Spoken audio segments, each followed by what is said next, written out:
Hello everyone, myself Professor Nayana Sneh, Department of Information Technology, Parvatibai Kenpamose College of Engineering, Wagholi, Pune.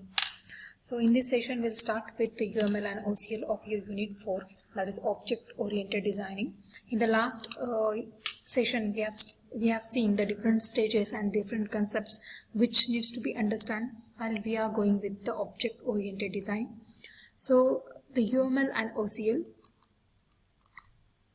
So the UML, as we have seen, a lot of diagrams which are under the UML, that is Unified Modeling Language. So one of the language which is under the UML is the OCL. So the UML is a graphical language as there are set of rules and set of semantics which need to be applied on the diagrams. So the OCL, that is a Object Constraint Language, also has some rules, some semantic that is expressed in an English language, and it is also called as a formal language. So the object constraints language or object constraint language is an expression language that describes the constraints on the object oriented language. So there are certain rules, there are certain protocols, there are certain constraints which need to be applied on object oriented programming. So that constraints, that rules, that protocol are applied by using the OCL, and OCL is one of the language under the UML. The constraint can be also seen as some restrictions which is applied on the system. So the OCL is a part of UML, that is Unified Modeling Language, and it plays an important role in the analysis phase of your software development lifecycle. So it is also called as a formal language, as I told before.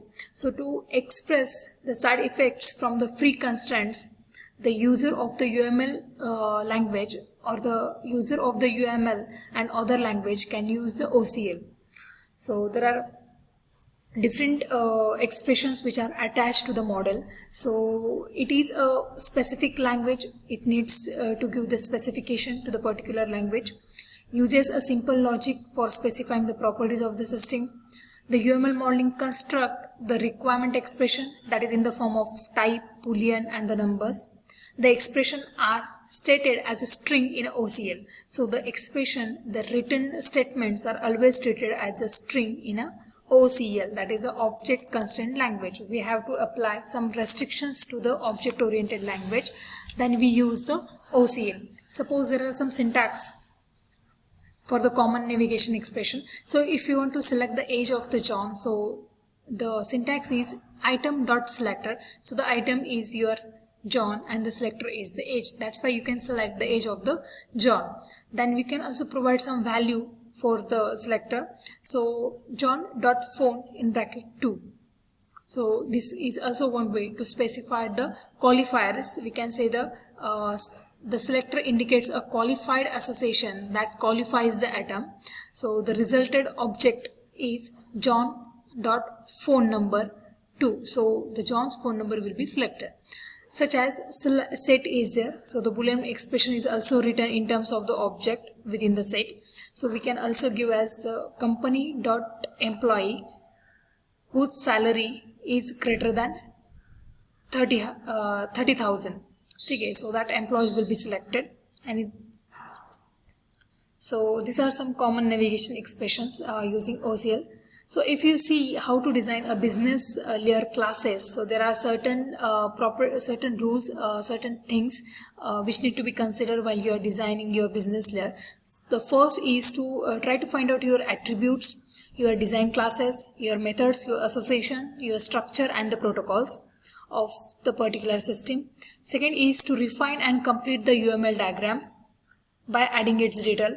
So this step consists of the refining of your attributes, your methods, your cardinality, your visibility, association and the class hierarchy. So the second phase is divided into 4 parts. First you need to see what attributes are there. So you need to refine the attributes. You have to see the design methods and the protocol by using the UML activity diagram to present the methods flow algorithm.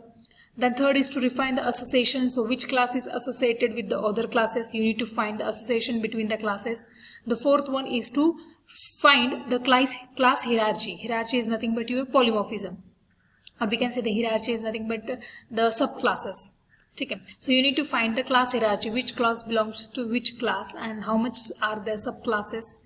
Okay, so that needs to be find out in the second phase. First phase is the design axioms to apply the design axioms to design the classes, their attributes, their methods, association, structure, and the protocol. Second is to refine your attributes, the methods, the cardinality, visibility, and the association, and the class hierarchy. And third is the iterate and refine again. So this phase is iterate and refine. So let's see different things, different protocol under the class visibility. So as we have seen in object oriented programming, the visibility stands in public, private, and protected. So there are three things which defines the visibility. For designing a well defined, the public, private, and public,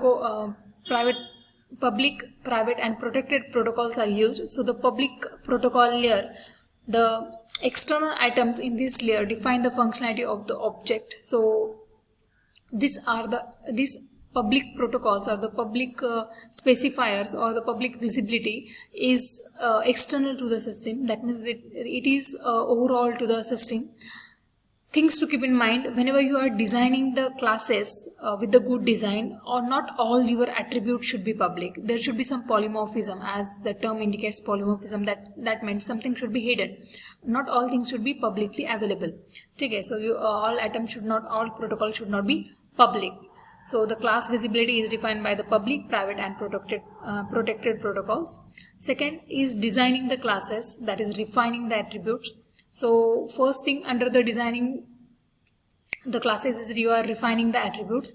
So attributes identified in the OOA must be refined with respect to the implementation during the OOD. So whatever things that is defined in the analysis phase, that should be implemented in your object oriented design.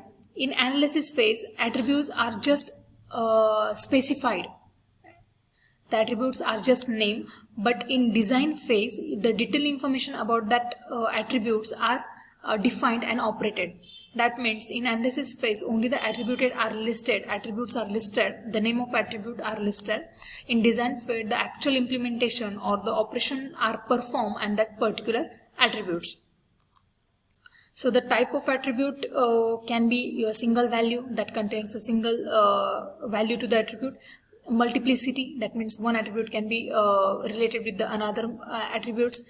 Then multi-value, it can be the attribute can be have the multiple values. Then it can be a reference to the object or the instance. So the UML attribute representation is given here. As we have seen, the visibility, it can be public, protected, and private. So the type expression is the language dependent specification of the implementation type of an attribute. So if you see the name, then the string is nothing but your type of expression, then points to, and here we can see the multiplicity. So two objects or two attributes can be related to the multiple attributes of the points. Okay, so this is just a constant the syntax in the OCL. If you see the diagram, ATM diagram defining the attributes, ATM example. So there is a class bank, there is another class bank client, ATM machine, account, transaction, saving account, and checking account. So each class is divided into three sectors. First, just define the attribute, and last compartment define your operations. So you can see here all the classes are having the attribute listed in a attribute section or the second compartment. So the bank client can have the first name string, last name string, card number string, PIN number string, and the account. So all these attributes are given with the type of attribute. Okay, you can also see the address string, state string. In account there is account number, balance, bank client, transaction. So here you can see one object is related, or one attribute has one or two associations with the account. So one bank client can have the different account in a bank. So the ATM machine is there, it is directly dependent on your bank. So one client can handle the one ATM card. Then there is a multiplicity, that one transaction, a single transaction can have the multiple information. As if you put the ATM card in an ATM, so you can select the different transactions, right? You can multiple transaction can be accessed from a single swap. So you can view the balance, you can debit, or you can just notify, or you can check. Okay, so that things, there is a multiplicity. So checking account and saving, checking account and the saving account. So there is one-to-one association, or one-to-one multiplicity is given. So checking account, that is a saving account, and saving account, that is checking account. So there is a one-to-one multiplicity. So this diagram shows you the attribute names, the different classes, the multiplicity, the association. Okay. And you can also see the generalization. So account has checking account and saving account type. So this is example of the generalization. So the account class is the generalization of checking account and saving account. Okay. So this is your ATM example. So I hope you have understand designing the business layer, and one of the example of refining attribute of the ATM example. So again, I will repeat the things which we have covered. So first, the basic syntax, that is the item selector, john.h, then qualifier value that you can put 2 in front of the phone number. So you will get the array of 2 of this particular phone number. Then the selected boolean expression to select the salary which is greater than 30,000. Then we have seen designing a business layer. That means you have to first finalize your designing classes, their attributes, method, association, structure and protocol. Then the second phase is to refine and complete the UML class diagram by adding the details. The details can be added in terms of your attributes, method, cardinality, your visibility, association and the class hierarchy. As we have seen the generalization example in ATM, that is your class hierarchy. Then in second phase we have different things to be understand, different things to be checked. That is refine your attribute, design methods and protocol utilizing by the UML activity diagram to present a method algorithm. Then there is a refinement of association between 2 classes. Then there is a refinement of class hierarchy and design with the inheritance, and iterate and refine again. So these phases need to be iterate and refine. These are the 3 stages which need to be done under the designing of the business layer. Then we have seen the class visibility in terms of public, private, protected. So if you want to go with the good design, all attributes should not be public. Some attributes should be kept private. Okay, as there is a polymorphism in the concept of OOD, that is object oriented design, we use the polymorphism. So next is the designing classes with the refining attributes. We have seen the design, whatever design phase will give the attribute only the name. So in design phase, in analysis phase we'll have the attribute name, and in design phase we actually implement that attribute, we actually operate on that attribute. So here are some example we have seen for the UML attributes based presentation, which is given in visibility name, that can be a public, private, protected, that is a type expression and equal to the initial value. So initial value is nothing but it can be a single value, it can be a multiplicity, it can be a reference to the other object, or it can be an instance. So the type of expression can be anything, any string.